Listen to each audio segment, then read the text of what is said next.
ক্লাসে আমরা দেশ রাজধানীর সেকেন্ড পার্টটা দেখবো।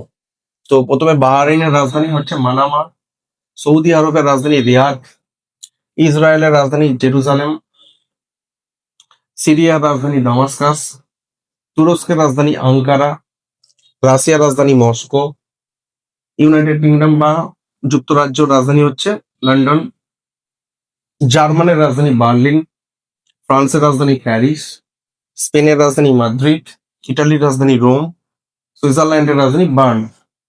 এরপর নরওয়ের রাজধানী অসলো, ডেনমার্কের কোপেনহেগেন, গ্রিসের রাজধানী অ্যাথেন্স, আয়ারল্যান্ডের রাজধানী ডাবলিন, ইউক্রেনের রাজধানী কিয়েভ, ফিনল্যান্ডের রাজধানী হেলসিঙ্কি, নেদারল্যান্ডসের রাজধানী আমস্টারডাম, আইসল্যান্ডের রাজধানী রিকজাভিক, তারপরে বেলজিয়ামের রাজধানী ব্রাসেলস, অস্ট্রিয়ার রাজধানী ভিয়েনা, পোল্যান্ডের রাজধানী ওয়ার্স, হাঙ্গেরির রাজধানী বুদাপেস্ট ও লাস্টে বেলারুসের রাজধানী মিনস্ক।